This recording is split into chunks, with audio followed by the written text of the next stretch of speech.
दर्द भारत में आप सभी दर्शकों का बहुत बहुत स्वागत है। मैं हूं गौतम राड़े सागर, आपके सामने लेकर उपस्थित हूं कार्यक्रम सोच बदलो देश बदलो। और उसी कार्यक्रम के तहत आज जिस मुद्दे पे हम बात करेंगे वो मुद्दा ये है कि विकास दुबे की गाड़ी ही नहीं पलटी, बल्कि सारे के सारे वो जो स्लीपर सेल्स थे, वो स्लीपर सेल की सारी सूचनाएं पलट गई है। सारी की सारी स्लीपर सेल की सूचनाएं पलट गई। पूरे देश में जितने भी स्लीपर सेल थे उनकी सूचनाएं पलट गई।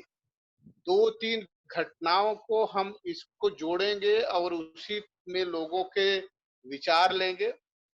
और घटनाएं सबसे पहले जो 5 तारीख को घटती है, दुखद घटना है। एक व्यक्ति सत्ता को चुनौती देता है, पैरेलल सत्ता चलाने की कोशिश करता है, उसको चुनौती देता है और उस चुनौती में उसके पैरेलल जो समानांतर वो सत्ता चलाना चाहता है, वो समानांतर सत्ता चलाने में उसके रोड़े कुछ लोग अटका रहे थे। उन रोड़ों को 5 तारीख को बेरामी से रोक देता है। और ये हर भारतीय को, जिससे भी भारत देश से प्रेम है, उसे बहुत ही तकलीफ हुई, बहुत बुरा लगा। देश को इस तरह से चुनौती देने वाले लोगों पे बुरा बुरा लगा। और इधर जो स्थिति पैदा हुई है, जो परिस्थितियां बनी हैं, स्थितियों ने जिन परिस्थितियों में तब्दील किया है, उसने सरकार के या पुलिस वालों के सनक को, बदला लेने के सनक को कामयाब किया। ऐसे आतंकवादी की यही सजा होनी चाहिए, इसमें कोई दो राय नहीं है। ऐसे आतंकवादी को यही सजा मिलनी चाहिए, इसमें कोई दो राय नहीं है। लेकिन कानून के दायरे में सजा मिलनी चाहिए और कानून के दायरे से हट करके ऐसी सजा नहीं मिलनी चाहिए। इधर घटना अभी कल की है। करीब 1:30 रात उज्जैन के डिस्ट्रिक्ट मजिस्ट्रेट आशीष सिंह और एसपी मनोज कुमार सिंह महाकाल के मंदिर में पहुंचते हैं और उस महाकाल के मंदिर में दर्शन करने नहीं पहुंचते, बल्कि एक गुप्त मीटिंग करते हैं। और उस गुप्त मीटिंग में एक गुप्त मीटिंग करते हैं। वो गुप्त मीटिंग किसके किसके दरमियान चलती है?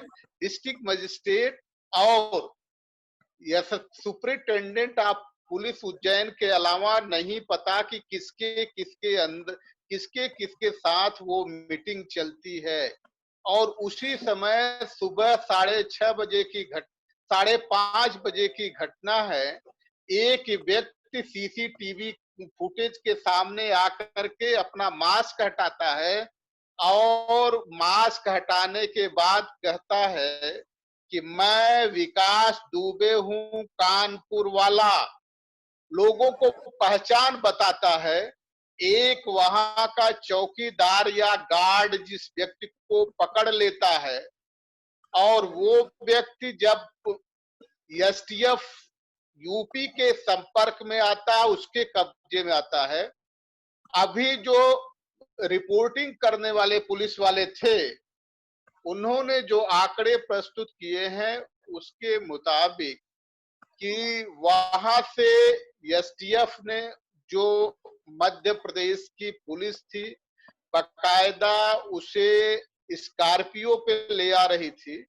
इसके बाद एसटीएफ ने उसे टीयूवी 300 गाड़ी में डाला और 1 किलोमीटर जितने भी रिपोर्टिंग करने वाले प्रेस के कर्मी थे, 1 किलोमीटर पहले उन लोगों को कहा, बैरिकेड कर दिया कि किसी को अलाउ नहीं है। शायद एसटीएफ के लोगों को सूचना आ गई होगी कि 1 किलोमीटर भैंती पहुंचते ही ये गाड़ी पलट जाने वाली है। और गाड़ी पलटने के बाद विकास दुबे रिवॉल्वर निकाल किसी की रिवॉल्वर छीनेगा और भागने की कोशिश करेगा, और ऐसी स्थिति में भागने की कोशिश करेगा जब उसके पैर में लोहे की राड लगी हो, और जहां भागने की कोशिश करेगा वहां न कोई झाड़ी है न कुछ है, वहां अगर कुछ है तो सिर्फ पानी है, पानी में भागने की कोशिश करेगा। ये पटकथा लिखी गई है, और ये इंडियन जो हमारे भारतीय फिल्मों में इस तरह की पटकथा लिखी जाती है, अगर हॉलीवुड हो तो एक पटकथा और लिखी जाती, और वो पटकथा ये होती कि ऐसी स्थिति में जो सही विकास दुबे है उसे भगा दिया गया होता, और किसी व्यक्ति को मार करके विकास दुबे के नाम पे उसकी, अरे भाई आन मत करिए, आप बार बार वो कर रहे हैं यार, बार विकास दुबे बना करके उसको प्रस्तुत कर दिया गया होता। ये हॉलीवुड की पटकथा है। हमें भी नहीं लगता, हमें भी विश्वास नहीं है कि शायद इस तरह की पटकथा लिखी गई होगी। हो सकता है ये कहानी लिखी गई हो सकता है ये कहानी सच हो। ऐसा क्यों प्रतीत होता है? इसकी वजह है, पहली मर्तबा किसी व्यक्ति ने, जब पुलिस वाले ने किसी का एनकाउंटर किया हो तो एनकाउंटर के दरमियान लाश के ऊपर बकायदा स्टिकर चिपका करके उसकी फोटोग्राफी, फोटो सेशन कराया गया हो, वीडियोग्राफी और वीडियो सेशन कराया गया हो। इससे पहले कहीं भी ये घटना नहीं थी, यहां तक कि हॉलीवुड घटना नजर आती है, और इसीलिए इस हॉलीवुड की घटना पे आगे की कहानी क्या बनती कि जो सही व्यक्ति है उसको भगा दिया जाता, किसी दूसरे की लाश वहां दी जाती। ये हॉलीवुड की कहानी मैं बता रहा हूं, ऐसा ही हुआ होगा, ये सच मैं मान के नहीं चलता, और न ही इससे हमारा कोई सरोकार है। लेकिन प्रश्न है तो प्रश्न उठेंगे ही।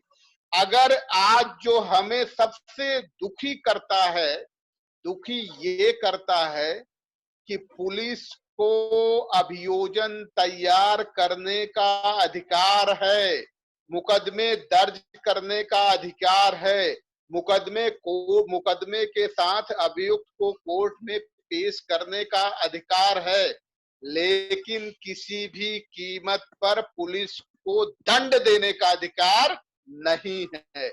और इससे बड़ी भी एक घटना हुई थी 26/11/2008 को मुंबई में।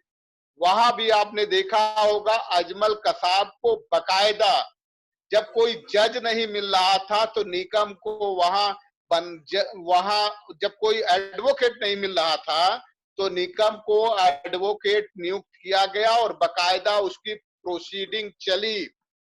हमारा चैनल इस बात का समर्थन नहीं करता कि ऐसे आतंकवादी खुले घूमने चाहिए, लेकिन हमारा चैनल इस बात का भी समर्थन नहीं करता कि पुलिस किसी तरह से अपने आप जजमेंट पास करे।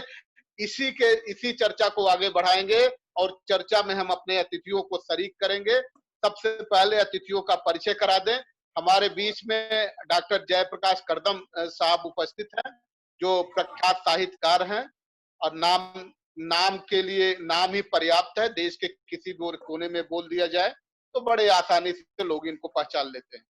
दूसरे हमारे साथी जावेद अहमद खान साहब हैं, जो राष्ट्रीय लोकदल के प्रवक्ता हैं। जावेद अहमद जी, आपका बहुत बहुत स्वागत है। खुशबू गौतम जी, जो समाज सेवी हैं, आप तीनों अतिथियों का बहुत बहुत स्वागत है। सबसे पहला प्रश्न लेकर के करदम साहब आपके पास आ रहे हैं, आप अपना ऑडियो अपनी तरफ से खोल लीजिएगा। पहला प्रश्न लेकर के आ रहे हैं कि किसी भी, बार बार हम कह रहे थे कि आतंकवादी है, आतंकवादी को आतंकवादी कहिए, इस सरकार ने आतंकवादी नहीं घोषित किया। गजब का सहयोग है। भैती जब पहुंचते हैं तो भैती पहुंचते ही एक दिन पहले प्रभात मिश्रा की गाड़ी पंचर हो जाती है, पुलिस वाले जिससे पकड़ के लाते हैं वहां उसकी गाड़ी पंचर हो जाती है पुलिस वालों की, और बकायदा वो रिवॉल्वर छीनता है और पुलिस वालों पे तान देता है। पुलिस वाले चेतावनी देते हैं, वो रुकता नहीं है, भागने की कोशिश करता है, तो पुलिस वाले उसके पैर में गोली मारने की कोशिश नहीं करते, सीधे उसके सीने पे गोली मार देते हैं। क्योंकि ये पहली बार देखा गया है कि अपराधी उल्टे पांव भागता है, सीधे पांव नहीं भागता, और सीधे पांव भागता तो शायद पीठ पे गोली लगती, सर के पीछे गोली लगती, ऐसा नहीं होता। और आज वही हाल विकास दुबे के साथ हुआ। तो इससे हम ये समझने की कोशिश करेंगे, क्या हमारे यहाँ का जो नियम और कानून है, जो न्यायिक प्रक्रिया है, उस न्यायिक प्रक्रिया में पुलिस को ये अधिकार प्रदान किया गया है क्या कि वो ऑन स्पॉट किसी भी आतंकवादी का बगैर ट्रायल के वहां मुकदमा सुना दे और गोली मार दे? जी करदम साहब। कि इस घटना में ऐसा नहीं है कि जो हमें लगता कि पुलिस ने कोई उसको अपना एक मजिस्ट्रेट की भूमिका में आकर के और अपना निर्णय सुना करके और उसकी उसको वहीं पर ही उसको सजा दे दी है। ये एनकाउंटर बताया गया है। एनकाउंटर है यानी कि वो जो आतंकवादी है वो उसने पुलिस के उसने भागने की कोशिश की कथित रूप से, जैसा बताया गया है, और उस भागने में पुलिस ने उसको रोकने का कोशिश की, उसे समर्पण करने के लिए कहा और वो नहीं रोका तो उसको गोली मार दी। तो इसमें पुलिस ने कोई न्यायाधीश की भूमिका उस तरह से नहीं निभाई है। उसने जैसे कि दूसरी घटनाएं होती रहती है एनकाउंटर की, उसी तरह की घटना इसको दर्शाया गया। लेकिन यहाँ जो दूसरा जो चीजें मुझे लग रही है कि जो अभी आपने प्रभात मिश्र का जिक्र किया कि वो बिल्कुल उसी तरह के से उसका एनकाउंटर हुआ, आज ये विकास दुबे का उसी तरह से एनकाउंटर हुआ, और इस तरह से और भी जो कई लोग हुए हैं उनका भी एनकाउंटर इस तरह से हुआ। और जो विकास दुबे के सहयोगी थे उसमें से करीब 6-7 लोग इस तरह से वो मारे जा चुके हैं। मुद्दा मेरी जो मुझे लगता है वो ये सवाल ये है कि ये सब चीजें जो अब थोड़े बहुत बचे हुए भी हैं उसके विकास दुबे के सहयोगी, उसकी टीम के लोग, मुझे लगता है कि वो एक एक करके निकट भविष्य में वो भी मार दिए जाएंगे। क्योंकि सवाल ये है कि वो जितने भी नाम जो 200 लोग आ रहे थे, जिनमें राजनीतिज्ञों के नाम आ रहे हैं, ऊपर के लेकर के ब्यूरोक्रेट्स के नाम आ रहे हैं, और बहुत सारे लोगों के नाम आ रहे हैं कि जो विकास दुबे को संरक्षण देते थे या उसको उसकी मुखबिरी करते थे या उसकी सहायता करते थे किसी भी तरह से, तो वो जो लोग दायरे में थे उनके खिलाफ कोई मुकदमा नहीं हो सकेगा, उनको कोई गिरफ्तार नहीं हो सकेगा, उनके खिलाफ कोई कार्रवाई नहीं हो सकेगी, तो ये सारे के सारे सबूत खत्म हो जाएंगे। जरूरत थी विकास दुबे को जिंदा रखने की, जरूरत थी विकास दुबे के जो सहयोगी जो मारे गए उनको जिंदा रखने की, उनको अलग अलग जगहों पर अलग अलग जेल में रखने की और उनसे सच उगलवाने की, और फिर न्यायिक प्रक्रिया अपना करके जो भी दोषी पाए जाते, क्योंकि दोषी केवल ये विकास दुबे की हत्या कर देना, विकास दुबे को मार देना, ये कोई बहादुरी या ये कोई बड़ी इसमें असफलता नहीं है, ये बहुत बड़ी असफलता है। सफलता तब होती कि जो उसके संरक्षण देने वाले जो स्रोत थे, जो अपराधियों को संरक्षण देते रहे हैं, जो अपराधों को बढ़ावा देने का काम करते रहे हैं, तो वो जब संरक्षण के स्रोत जब बंद होंगे तब अपराधियों पर नकेल लगेगी। और दूसरा महत्वपूर्ण जो चीज मुझे इसमें और लग रही है कि इसमें हम देखेंगे पूरे प्रकरण में, चाहे वो पुलिस के, चाहे वो एसएचओ है, चाहे डीएसपी है, चाहे एसएसपी है, और चाहे वो राजनीतिज्ञ जिनकी वो बात कर रहे हैं, कुछ एक दो अपवाद को छोड़ करके, और जो पुलिस वाले तमाम के तमाम महत्व जो लोग, अधिकांश लोग हैं वो ब्राह्मण हैं। तो अब अपराधी भी ब्राह्मण हैं, अपराधी को संरक्षण देने वाले भी ब्राह्मण हैं, उसकी सहयोग करने वाले भी ब्राह्मण हैं, उसमें पुलिस भी है, प्रशासन के दो जो ऊपर के उच्च अधिकारी भी हैं, राजनेता भी है, सब है। यानी कि पूरा का पूरा खेल, शासन भी, सत्ता भी, और आपका जो आपके कहते हैं कि आतंक भी, वो आतंक को बचाने वाला भी, आतंक को करने वाला भी, पूरा एक जाति केंद्रित मामला है। तो ये जो जाति केंद्रीयता है, ये हमें इस ओर सोचने को विवश करती है कि ऐसे में ये तो केवल सारा का सारा ब्राह्मण वर्सेस ब्राह्मण भी हम कह सकते हैं कि जो मारा गया पुलिस वाला वो भी ब्राह्मण है और ये भी ब्राह्मण है और उनको भी सब कर लिया। जो दूसरे जो दलितों के साथ जो अत्याचार होते हैं, उनको कई बार जिंदा, दर्जनों की तादाद में जिंदा जला दिया जाता है, उनके घर जला दिए जाते हैं, उनके बहन बेटियों की इज्जत लूटी जाती है, उनके साथ सारा इतना सब अत्याचार रात दिन होता है, उनकी लिंचिंग की जाती है और उनके खिलाफ कोई बड़ी कार्रवाई कभी नहीं होती। कभी कभी कोई छोटा मोटा कोई आदमी पकड़ा गया और पकड़ करके उसको सजा हुई तो थोड़ा ज्यादा 14 दिन के बाद आ जाता है, या 2-3 महीने की या 1-8 साल की सजा काट के वापस आ जाता है और आकर के फिर वो दमन करता है और उनको कोई बड़ी सजा नहीं मिलती। तो ये चीज देखने का है कि ये जो तंत्र है, वो तंत्र किस तरह से हर चीज में हावी हो रहा है। और ये केवल विकास दुबे का या ऐसे कुछ थोड़े से इनके आतंकवादी या बड़े अपराधियों का पैदा हो जाना केवल ये सत्ता को चुनौती नहीं है, ये समाज के उन वर्गों के लिए बड़ी चुनौती है। ये उनमें दहशत पैदा करने का काम करते हैं कि यदि वो उसका कुछ नहीं कर सके तो हमारा का क्या होगा। इसलिए उन पर विकास दुबे जैसे लोग या उनके जो छोटे मोटे ग्रुप हैं वो बहुत ज्यादा अत्याचार और निम्न जातियों पर वो कर सकते हैं। तो ये चीज है कि जो होना चाहिए था वो नहीं हुआ और जो नहीं होना चाहिए था वो ये हुआ। ये बहुत बड़ी विडंबना। जी जावेद जी, आप अपना ऑडियो ऑन कर लीजिएगा। आपके पास आ रहे हैं, आपसे प्रश्न ले रहे हैं। जी जी जावेद जी, हम आपसे ये समझने की कोशिश करेंगे कि करदम साहब कह रहे थे कि उसे पकड़ करके उसके लिंक तलाशे जाने चाहिए थे। हमें हर पहलू पे गौर करना है। 2017 में भी उसे पकड़ा गया था, उसने कई लोगों के नाम बताए, कई विधायकों के नाम बताए। आज तक तो कोई कार्रवाई नहीं हुई उस पे, किसी के भी खिलाफ कार्रवाई नहीं हुई। अगर वो जीवित होता और नाम बता भी देता तो क्या गारंटी थी कि उनके खिलाफ कार्रवाई हो जाती। जी जावेद जी। नहीं, निश्चित रूप से जो सवाल करदम जी ने उठाए हैं, आपने उठाए हैं, निश्चित रूप से वो बहुत सामयिक है।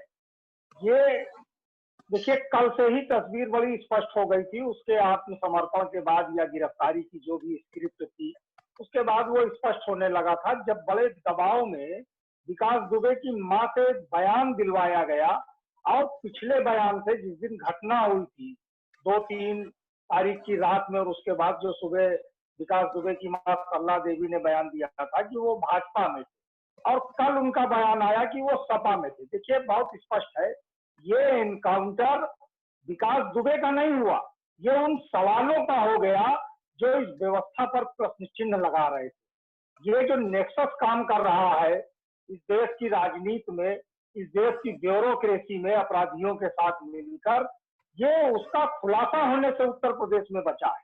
और ये कौन लोग कर रहे थे, कितने बड़े लोग थे, कौन राजनेता थे, कौन नौकरशाह थे, ये सब का सब अब ये इस एनकाउंटर के बाद खत्म हो चुका है, समाप्त हो चुका है। बड़ी शानदार स्क्रिप्ट लिखी है उन लोगों ने जो इस देश के दबे कुचले लोगों को, इस देश के निरीह लोगों को के साथ हमेशा अपमानजनक व्यवहार करते रहे, उनका उत्पीड़न करते रहे। ये लगातार उसी तरीके का प्रयास है, तो उसी प्रयास की एक कड़ी है। ये संभावना बंद बिल्कुल स्पष्ट हो गई थी कि बहुत बड़े बड़े लोग जो सत्ता में बैठे हुए हैं, जो इस देश की राजनीति को प्रभावित करने का काम कर रहे हैं, जो दलितों, पिछड़ों को, अल्पसंख्यकों का उत्पीड़न करने में लगे हुए, उनके संवैधानिक अधिकारों को छीनने में लगे हुए, ये कोई मामूली आपराधिक घटना या अपराधी को नहीं मारा गया है, इसके पीछे बहुत बड़ा है। कोई एक बदमाश, कोई एक अपराधी 30 वर्षों तक अपने जनपद का टॉप 10 अपराधी ना बने, उसको प्रशासन पूरी तरीके से सरपरस्ती करता रहे, उसको प्रशय देता रहे। और वो लगातार, देखिए, भारतीय जनता पार्टी की जब 2001 में सत्ता थी, उस समय जो भारतीय जनता पार्टी के एक नेता जो राज्य मंत्री के दर्जा प्राप्त थे, उनकी हत्या हुई। उस हत्या के साथ साथ थाने में 2 सिपाहियों की भी हत्या उसने की थी। और उसके बाद भारतीय जनता पार्टी की उस समय की सरकार ने ही उसका 4 महीने बाद जो है आत्मसमर्पण अदालत में करवाने का काम किया था उससे जुड़े लोग। ये जो राजनेता है तथा कथित जो एक वर्ग है इस देश की राजनीति में, जो अपना आधिपत्य और अपनी श्रेष्ठता को स्थापित करने का प्रयास करता रहा है और कर रहा है, वह इस तरीके के लोगों को प्रशय देता है, संरक्षण देता है, तो संपत्ति देता है और उनको पूरा सहयोग करने का काम करता है। ये जो तमाम सवाल उमड़ रहे थे, उन सवालों के जवाबों को देने से बचने के लिए एक ऐसी स्क्रिप्ट, एक पिक्चर आई थी वास्तव। आप उस वास्तव पिक्चर को आप देखिए, पूरी घटना उसी स्क्रिप्ट से मिलती जुलती है कि एक गाड़ी, जैसे करदम जी ने कहा, हम सब ने देखा कि कल उसी जगह पे आसपास पंचर होती है, आज वो गाड़ी पलटती है, मीडिया को टोल प्लाजा पर रोक दिया जाता है और एक घटना कारित कर दी जाती है। मैं कोई विकास दुबे का बचाव नहीं कर रहा हूँ। पुलिस कर्मियों की उसने जान ली है। आज किस घटना में मारे, उसके पहले 2001 में 2 पुलिसकर्मियों को उसने शहीद किया था अपनी गोलियों से। एक क्रूर और दुर्दांत अपराधी था। ये लगातार उसका पूरा गिरोह, पूरे लोग किन किन लोगों से संपर्क कर रहे थे, इसमें निश्चित रूप से उसकी कम से कम 5 साल की सीडीआर निकाली जानी चाहिए और वो सार्वजनिक की जानी चाहिए कि उसके किन राजनेताओं से संपर्क थे, किन अधिकारियों से संपर्क थे, किन सफेद पोश लोगों से संपर्क में वो लगा रहता था। और यही नहीं, वो किस तरीके से जावेद जी फिर लौट करके आएंगे। हम लोगों के पास टाइम होता है, 3-3 मिनट का समय है, उसमें अपनी बात रखनी है। खुशबू जी आपके पास आ रहे हैं और आपसे समझने की कोशिश करेंगे कि क्या कोई व्यक्ति जिसके पैर में एक लोहे की राड लगी, जो जब चलता है तो लिंपिंग होती है, यानी भचक के चलता है, और वो कीचड़ भरे रास्ते पे जो रास्ता दिखाया गया है, वो गाड़ी पलटती है, तो गाड़ी जब पलटती है तो उसको अगर ला रहे थे तो उसको लाने के लिए क्या इन लोगों ने पूरा जिम का सामान उसको दे रखा था क्या? हाथों में कोई बेड़िया नहीं लगाई थी? बेड़िया न लगाई हो तो रस्सी बांधी, उसको कोई रस्सी से बांधे थे कि नहीं हाथ बांधे थे? 2 पॉइंट है कि अगर हाथ बंधा था तो वो फिर कैसे लेके गया, और दूसरा जब उसके लिए चलना फिरना इस समय बड़ा मुश्किल हो पा रहा था, क्योंकि उज्जैन में जब उसने सरेंडर किया उसके बाद कई वीडियो वायरल हुए थे, लोगों ने जम के पिटाई की। और ये पूरे देश के पब्लिक की स्थिति ये है कि अगर अकेले कुछ करना हो तो कुछ नहीं करता, और भीड़ में आ जाती है तो जिसको चाहे उसी को ढंग से कूट करके रख देती है। तो ढंग से कूट के रख दिया, तो ऐसी स्थिति में भी क्या वो गाड़ी से गिरने के बाद बाकी सब लोग घायल हो गए? वो घायल नहीं हो पाया, क्योंकि उसको भी बिठाले होंगे तो बीच में ही तो बिठाले होंगे ना, किनारे तो बिठाले नहीं होंगे कि गाड़ी जब पलटी तो किनारे से उतर करके चला गया।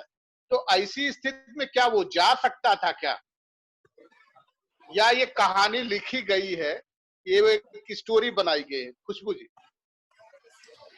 भाई साहब, जहां तक मेरा मानना है, इसमें कोई 2 राय नहीं है कि इसका जो भी स्क्रिप्ट राइटर है और जो भी ताना बुना डाल करके इस कहानी को पिरोया गया है, जिस हिसाब से इसकी सारी कहानियां और सारे एक से एक पात्र और घटनाक्रम जो हम लोगों के सामने स्पष्ट हो रहे हैं, तो इससे तो साफ साफ यही ज्ञात होता है कि ये एक बहुत ही बेहतरीन ऐसी पटकथा हम लोगों के सामने रखी गई है कि आम जनता के साथ साथ हमारे जो बुद्धिजीवी वर्ग हैं, सभी के मन में जो है ये बात बहुत अच्छी तरीके से चुभ रही है कि आखिर ऐसा क्या था कि जो व्यक्ति बिल्कुल खाली हाथ होता है, सरेंडर करने आता है,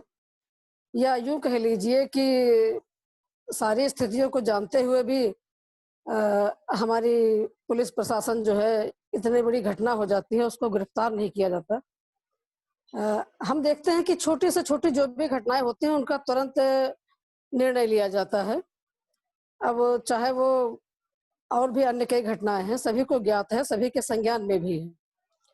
और यहाँ इतना बड़ा अपराधी जो हमारे 8-9 पुलिस कर्मियों को जान से मारने के बाद 2-3 दिन तक बिल्कुल फ्री रहता है, फ्री घूमता है, ठीक है। और मीडिया से हमें सुनने को मिलता है कि कभी वो चंबल के बीहड़ों में गायब हो गया है और कभी वो किसी और के संरक्षण में है, और उसके ठीक 2-3 दिन के बाद जो है मीडिया में खबर आती है कि उसका एनकाउंटर कर दिया गया। तो ये सोचने वाली बात है कि जब आप छोटी से छोटी घटनाओं का तुरंत निर्णय करते हैं, ऑन द स्पॉट उसको फाइनल करते हैं, तो इतनी बड़ी घटना हो जाने के बावजूद भी जो है इसको 2 दिन के बाद क्यों गिरफ्तार किया गया और इनकाउंटर ही क्यों किया गया? इनकाउंटर क्यों किया गया? उसको आप चाहते तो गिरफ्तार कर सकते थे। गिरफ्तार करने के साथ-साथ और भी इसमें कहानियां उजागर होती। कई राज ऐसे दबे थे, बहुत सी चीजों पे पर्दा पड़ा था जो शायद उठ जाता। या यूं कह लीजिए कि गाड़ी नहीं पलटी है, सरकार जी जी पलटने से बचाई गई है। जी जी, खुशबू जी सही तो सही कह अब रही हैं। सोचने वाली बात है, देखिए हम भी हैं, आप जी भी हैं, सभी लोगों के खुशबू संज्ञान है जी सोशल। खुशबू जी फिर लौट के आएंगे आपके पास। गाड़ी नहीं पलटी है, सरकार को पलटने से बचाने की कोशिश की गई है।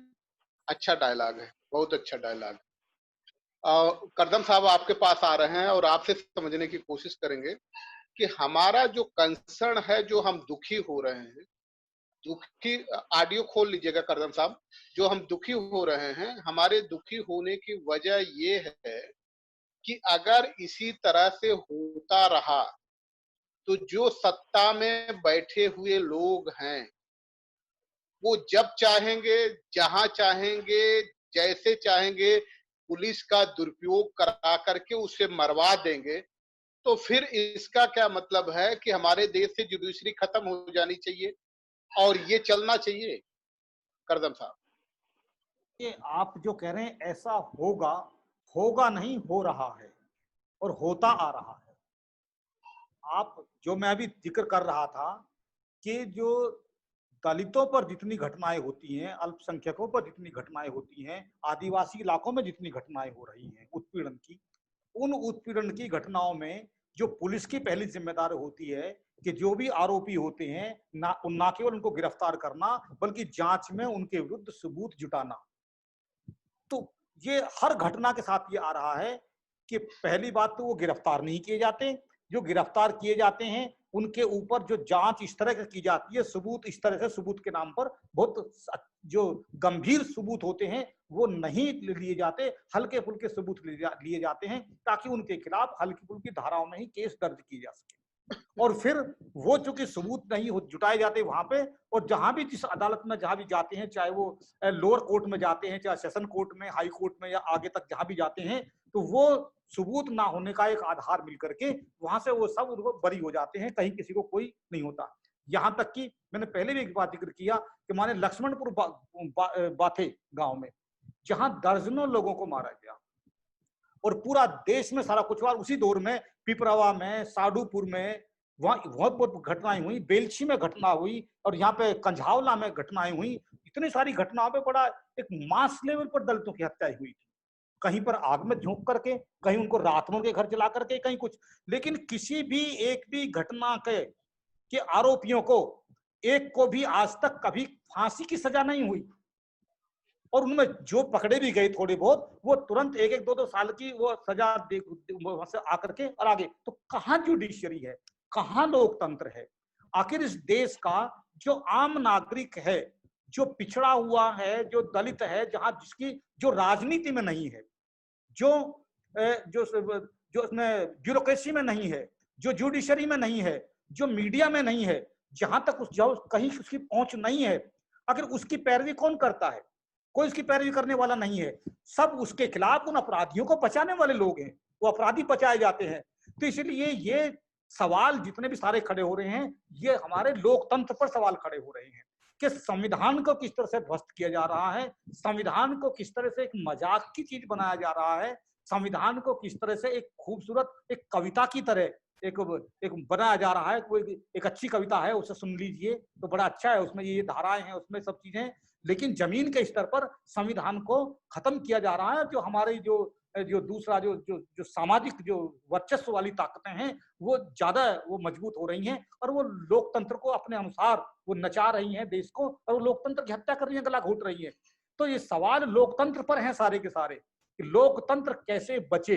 लोकतंत्र बचेगा तब ये समाज बचेगा, और तभी ये जो निम्न समुदायिक लोग हैं वो कहीं अपने आप को उम्मीद कर सकते हैं कि हमें न्याय मिल जाएगा। आज कहीं भी बहुत सारे दलित, आदिवासी या पिछड़े लोग, माइनॉरिटीज के लोग भी वो बहुत सारे मामलों में वो पुलिस में जाने से बचते हैं केस दर्ज कराने के लिए, क्योंकि पुलिस उल्टा उनका उत्पीड़न करती है।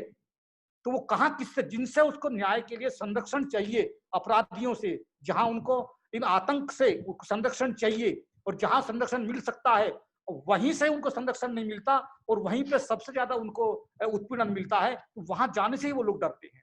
तो कैसे होगा? इसलिए ये सवाल पूरे देश के लिए है, सवाल पूरे लोगों के। जी जी, करदम साहब, आप जावेद जी आपके पास आएंगे और आपसे समझने की कोशिश कर रहे हैं कि एक बात आ रही थी। करदम साहब ये कह रहे थे जुडिशरी से भी कहाँ न्याय मिल रहा है। जुडिशरी भी स्लीपिंग मोड पे चली गई है या पार्शियलिटी मोड पे चली गई है। ये एक जनरल कॉन्सेप्ट बनता चला जा रहा है कि ज्यादातर पार्शियलिटी मोड पे चली गई है, कॉन्सेप्ट ये बनता चला जा रहा है। बावजूद इसके देश का जब भी आम नागरिक अगर कहीं पुलिस से प्रताड़ित होता है या किसी से प्रताड़ित होता है तो वो एक ही जवाब देता है, एक ही चुनौती देता है या एक ही धमकी देता है। धमकी शब्द हम आपको प्रयोग कर लेते हैं। एक धमकी देता है कि चलिए हम कोर्ट में देख लेंगे। इसका मतलब आज भी उसे कोर्ट पे भरोसा है। तो क्या ये कोर्ट के भरोसे को तोड़ने की कोशिश नहीं की जा रही है? जो विकास दुबे को गाड़ी पलट गई, पलटा दी गई, जो भी स्थितियां रही हो, तो क्या ऐसा नहीं लगता कि ये कोर्ट में जो देखने की लोग धमकी देते हैं और इन लोगों को ये डर लग गया हो कि अगर वो कोर्ट में गया तो कोर्ट में उसका केस लंबा चलेगा और लंबा चलने के बाद वो जिस तरह की स्थिति है, आज जैसे बहुत सारे लोग हैं, तो ब्राह्मणों का नेता तो नहीं बन जाएगा, इसकी डर की वजह से उसको काउंटर कर दिया गया है क्या? जावेद जी, हम आपके पास आएंगे और इसका जवाब लेंगे। 2 मिनट में लौट के आ रहे हैं, एक ब्रेक लेंगे, आप लोग बने रहिएगा। ब्रेक से आ रहे हैं, फिर इसका जवाब लेंगे। जी जावेद साहब, हम आपसे प्रश्न ले रहे थे। अब हम चाहते हैं कि आप अपने प्रश्नों का जवाब देते हैं। जावेद साहब, देखिए, निश्चित रूप से गौतम जी, इस देश के अंदर संवैधानिक संस्थाओं की गर्दन को मरोड़ने का एक प्रयास कई वर्षों से निरंतर चल रहा है। और वो जो प्रयास चल रहा है, वो प्रयास मात्र इतना है कि इस देश के मूल निवासियों को, इस देश के बहुसंख्यक वर्ग को उसका किस तरीके से शोषण और उत्पीड़न किया जाए। इस तरीके के बहुत से एनकाउंटर हुए हैं जिनकी चर्चा भी होती है, और एनकाउंटर किस तरीके से होते हैं ये हम आप सब जानते हैं।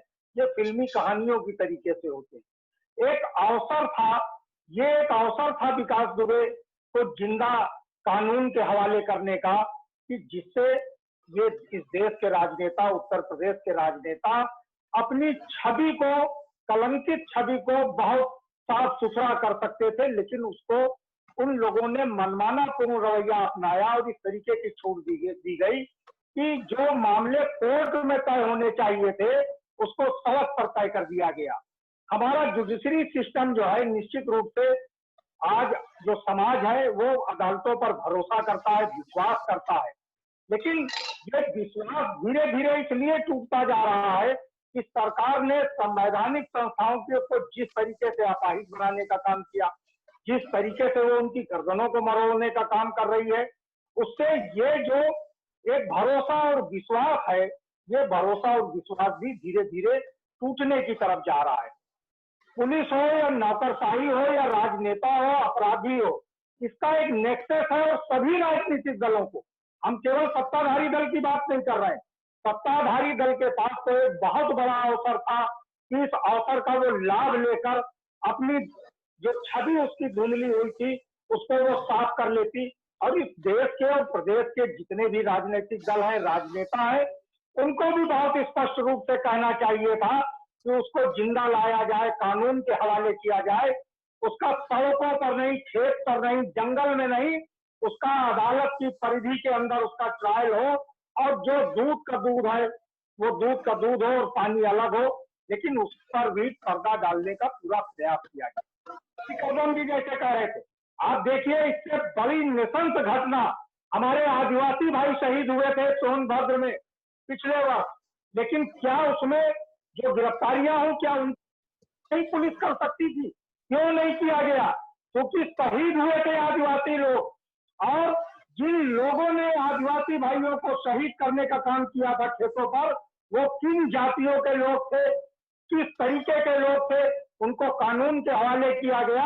और वो देखिएगा धीरे धीरे चार्जशीट में इतने होल होंगे, इस तरीके के छेद छोड़े जाएंगे कि वो सब से सब बरी हो जाएंगे। लेकिन उसके बाद भी हम अदालत पर भरोसा करते हैं, हम लोकतंत्र पर भरोसा करते हैं, हम बाबा साहब भीमराव अंबेडकर के संविधान पर भरोसा करते हैं। लेकिन इन सभी भरोसों को धीरे धीरे किस तरीके से हाशिए पर डालकर उसको तोड़ने का प्रयास किया जा रहा है। इस देश के अंदर एक वक्त की रोटी इंसान को मिल जाए वही विकास है, किसी की किसी दबाव में FIR लिख ली जाए वही उसको न्याय समझ ले। किस तरीके से 30 साल तक एक लगातार अपराध की दुनिया का बेताज बादशाह बना रहा।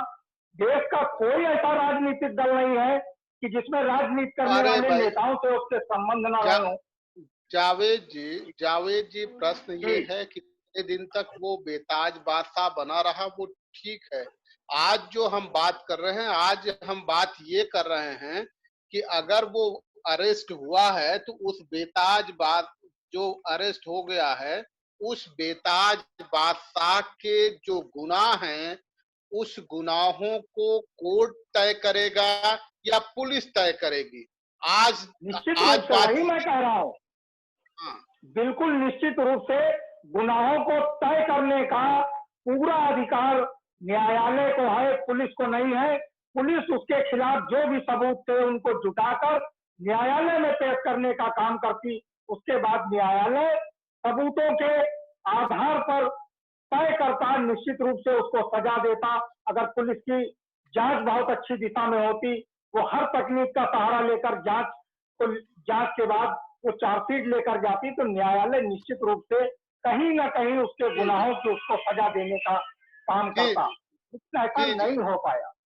जी जावेद जी, खुशबू जी आपके पास आ रहे हैं, आपसे समझने की कोशिश करें। कल एक खबर आई, जैसे ही मध्य प्रदेश के चीफ मिनिस्टर शिवराज सिंह चौहान जी का एक स्टेटमेंट आया कि हमने यूपी के जो चीफ मिनिस्टर योगी आदित्यनाथ जी से बात कर ली है, अब इस अपराधी को हम यूपी को सौंपने जा रहे हैं। पुलिस महकमे से एक रिपोर्ट आई कि एक चार्टर्ड प्लेन भेज करके उसे मंगाया जाएगा। तो रात में का पटकथा दूसरी लिख दी गई क्या? जो चार्टर्ड प्लेन की बजाय जो पुलिस को एसयूवी गाड़ियां, बेहतर एसयूवी गाड़ियां मिलती हैं, उसको छोड़ करके एक खटारा गाड़ी, जो ऐसी गाड़ी होती कि अगर उसको ढकेल दिया जाए तो बड़े आराम से पलट जाती। ये क्या पूरी रणनीति रात भर बनाई गई क्या, या उसी समय बन गई? जी खुशबू जी।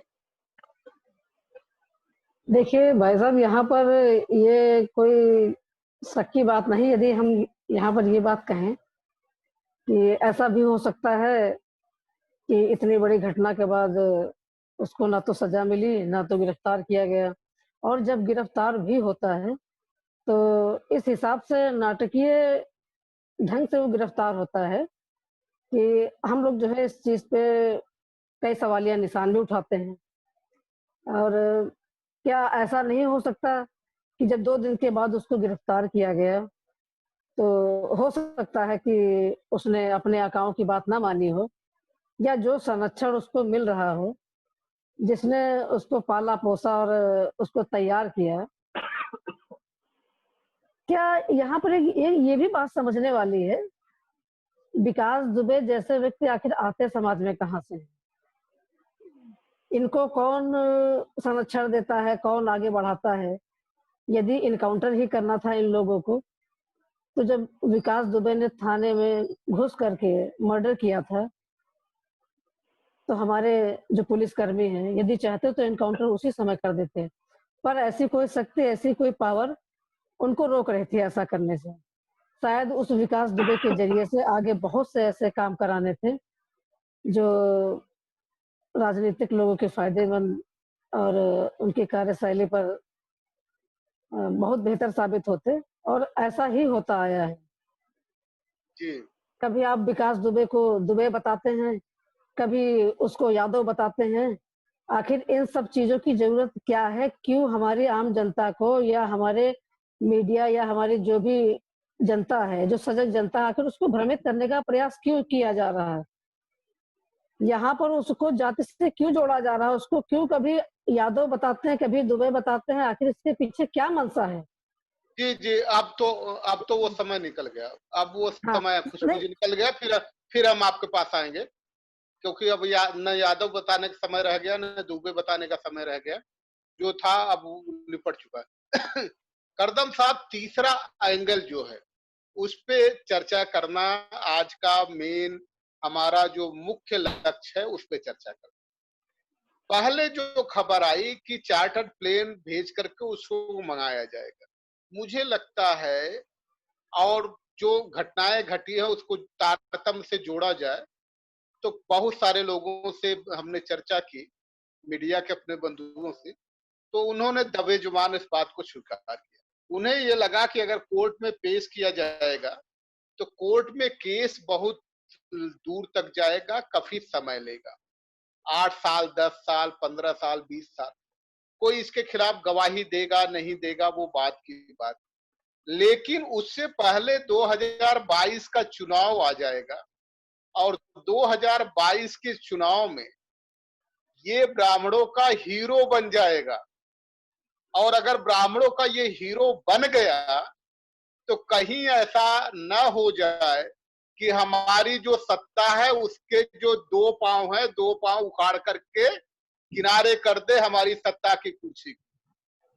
इस रणनीति के बाद, जद्दोजहद के बाद, डिलिब्रेशन के बाद, चार्टर्ड प्लेन की जो प्लानिंग थी उसको कैंसिल करके शायद ये कहानी गढ़ी गई होगी, गाड़ी टीयूवी भेज करके मंगाई गई होगी।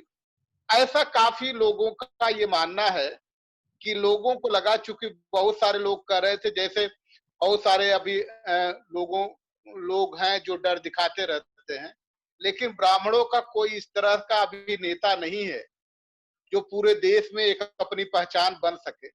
और वो क्षमता काफी उस समय विकास दुबे में दिख रही थी, अगर ट्रायल चलता तो।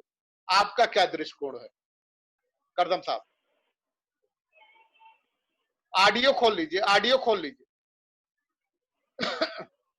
मैं पूरी तरह से सहमत हूं, और ये कई जगह सोशल मीडिया में देखा भी गया कि उसको बिल्कुल एक ब्राह्मण नायक के रूप में उसको उभारने की कोशिश की कुछ समूहों ने। और ये संभावना पूरी हो सकती थी कि वो निकट भविष्य में वो एक राजनीति में एक बड़ा चेहरा उभर कर आता। अब वो कितना बड़ा नेतृत्व बनता, वो मुख्यमंत्री बनता, प्रधानमंत्री बनता, नहीं बनता, उसका उम्मीदवार होता है नहीं था, वो अलग चीज है, लेकिन राजनीति में एक बड़ा चेहरा वो हो सकता था।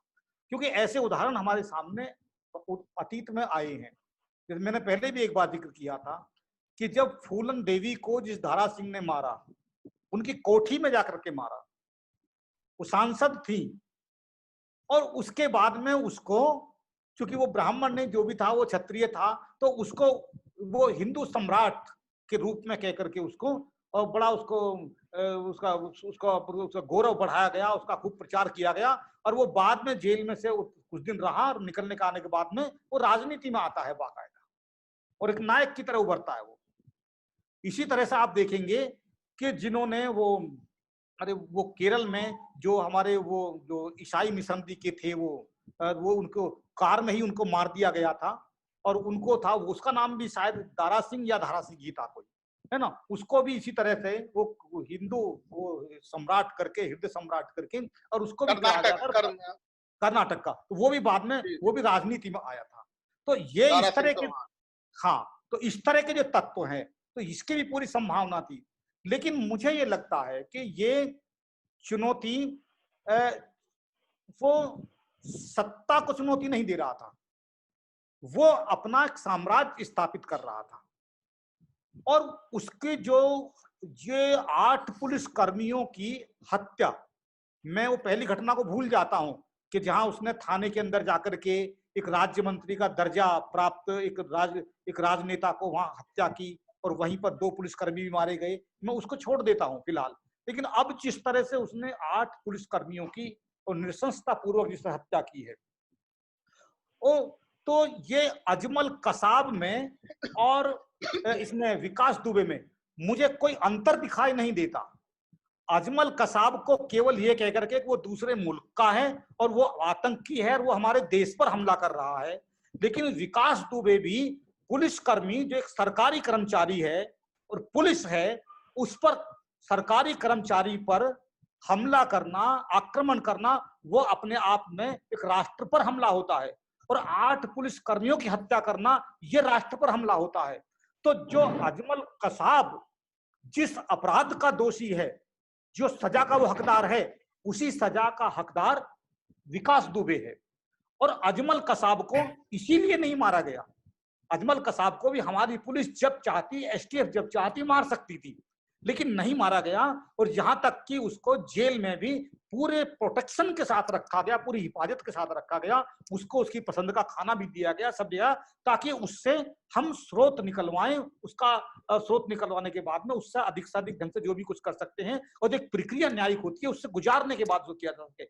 यहां तक कि आपने सद्दाम हुसैन को देखा, सद्दाम हुसैन को भी फांसी दी गई और वो अमेरिकी अदालत और वो सब कुछ चाहती थी, किसी तरह से खत्म कर सकती थी, लेकिन एक न्यायिक प्रक्रिया अपनाई गई। चाहे जिस तरह से भी उसको वकील ने जो भी था, उसने जो पैरवी की नहीं की, क्या रहा, तो एक न्यायिक प्रक्रिया के दौर से गुजारा जाना, इसका भी जरूरत था, विकास दुबे का भी। लेकिन न्यायिक प्रक्रिया के दौर से ना गुजारा जाना, मैं समझता हूं ये उन तत्वों को एक बड़ा एक संकेत मिल रहा है कि जो भविष्य में ऐसे बहुत सारे डॉन आएंगे, ऐसे बहुत सारे और फैले पड़े हैं और नए आगे आएंगे, तो उनको लगेगा कि हम कुछ भी कर सकते हैं और हद से हद क्या होगा।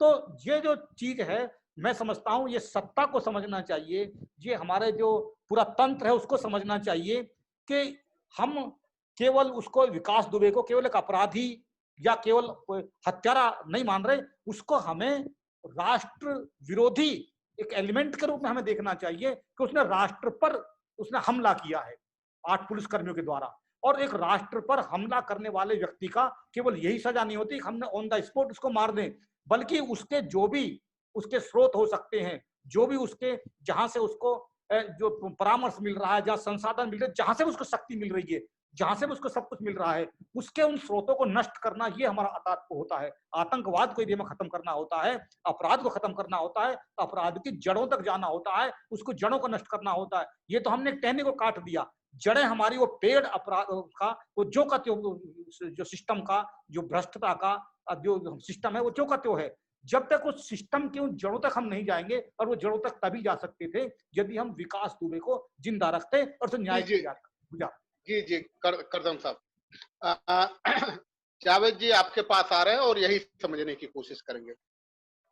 क्या वास्तव में इस सरकार को ये डर लग गया था क्या कि अगर उसको कोर्ट में पेश किया गया तो 2022 में हमारी सत्ता जा सकती है, इसीलिए चार्टर्ड प्लेन्स की बजाय TUV 300 गाड़ी से लाने की कोशिश की गई, जो मध्य प्रदेश की सरकार ने उसको बकायदा स्कॉर्पियो में भेजा था, उस गाड़ी को बदल करके TUV में उसको डाला गया। क्या इसीलिए सरकार डर गई थी क्या, जिसकी वजह से न्यायिक प्रक्रिया से गुजारने की बजाय उसको ऑन स्पॉट उसको सजा सुना दी गई? जावेद जी। जी देखिए, ये राणे साहब जो पूरा एपिसोड है, ये एपिसोड ही किसी को बचाने के लिए है, बहुत से लोगों को बचाने के लिए है, ये तो स्पष्ट हो चुका है। जिस तरीके से तमाम विरोधाभासी बयान आए हैं कल से आज तक, वो ये स्पष्ट करते हैं कि ये एक बड़ा खेल था, लेकिन स्क्रिप्ट बहुत अच्छे लोगों ने लिखी, लेकिन इतने छेद उसमें आ गए कि वो आम आदमी भी जान गया कि इस घटना के पीछे क्या है। वो नहीं चाहते थे किसी भी कीमत पर वह लोग जो उससे लाभान्वित हो रहे थे, जो उसको संरक्षण दे रहे थे, कि ये कल कहीं ना कहीं इसकी महत्वाकांक्षाएं बढ़ेंगी। इसकी जब महत्वाकांक्षाएं बढ़ेंगी तो ये निश्चित रूप से मुंह खोलेगा, नुकसान कर सकता है। ये उसी के पीछे एक सोची समझी रणनीति का एक हिस्सा था।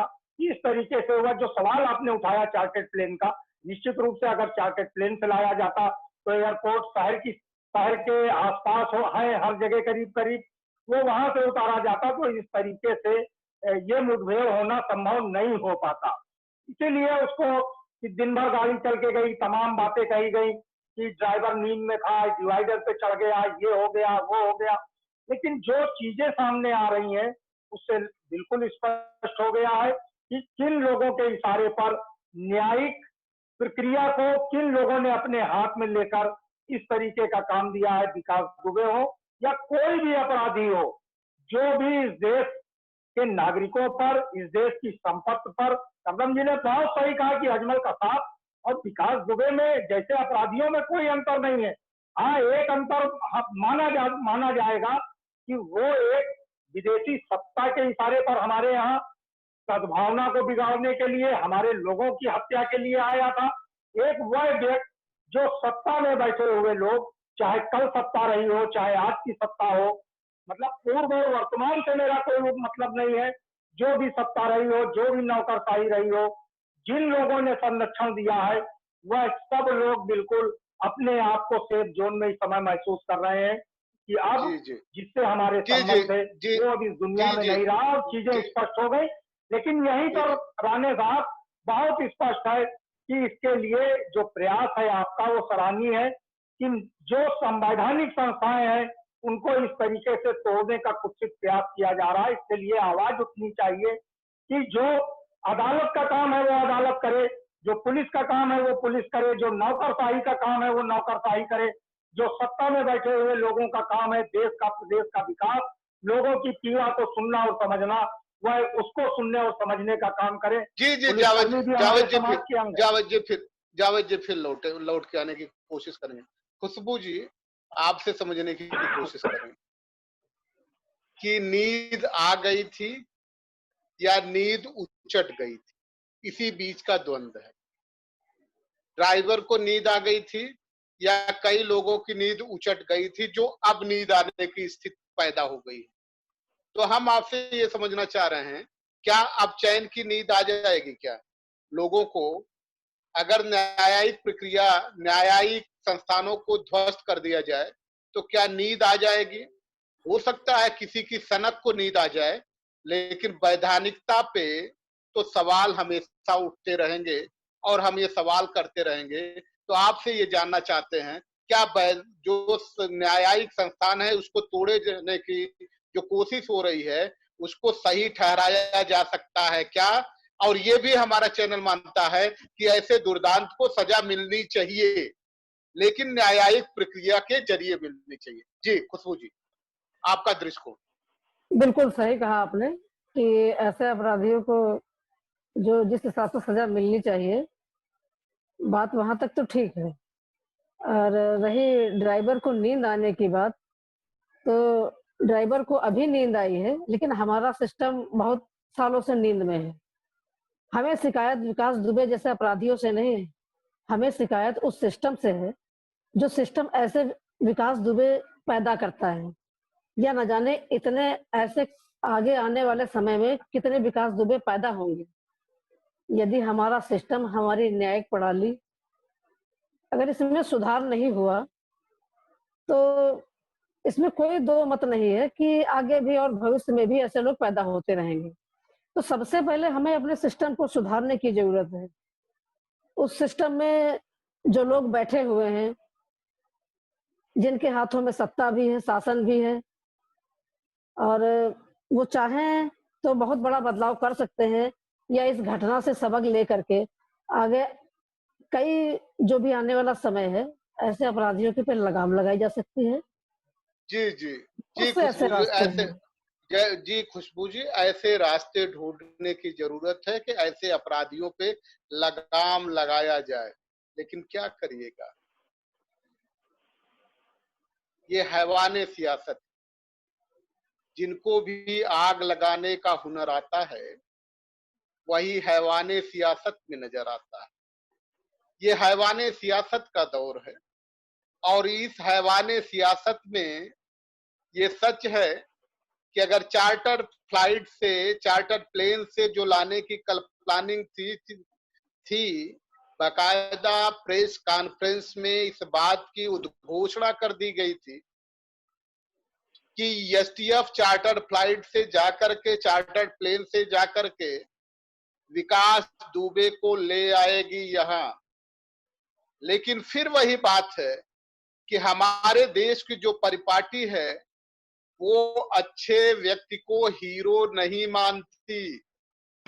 अपराध की दुनिया में नाम कमाए हुए, कुख्यात हुए हमारे देश में विख्यात लोगों को प्रश्रय नहीं मिलता, सम्मान नहीं मिलता। जो कुख्यात लोग हो जाते हैं उसको बड़ी तेजी से लोग सम्मान देते हैं, और इसी बात का तो ध्यान रखा गया। अगर चार्टर्ड प्लेन से वो आता तो गाड़ी न पलटती, शायद 2022 में बहुत सारे लोगों की कुर्सियां पलट जाती। ये कुर्सियां पलटने से बचाने की प्रक्रिया है, बेहतरीन तरीका है, लेकिन संवैधानिक संस्थानों से जिसने भी छेड़छाड़ की है, कुछ दिनों तक वो खुश रहा है, कुछ दिनों तक उसने अपनी सनक पूरी की है। अंततः उसको सनक की सजा मिली है। बस इस देश को समझने की जरूरत है, इस हैवाने सियासत से बदलने की जरूरत है। जो फॉल्स हीरो वर्शिप है, जो गंदे लोगों को हीरो मानने की प्रवृत्ति पैदा हो गई है, उससे बदलना है, अपना दृष्टिकोण बदलना है। वास्तविक तौर पे जो सच्चे लोग हैं उन लोगों को जिस दिन हीरो मानने लग जाएंगे तो ऐसे विकास पैदा करने वाले लोग जो बहुत दिनों से सपना दिखा रहे थे कि भारत में विकास होगा, विकास होगा, विकास होगा, विकास पैदा भी हुआ, और विकास ने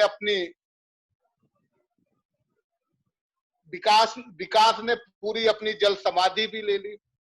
तो ऐसे जल्दी से विकास पैदा करना और जल समाधि लेने वाले विकास की जरूरत नहीं है।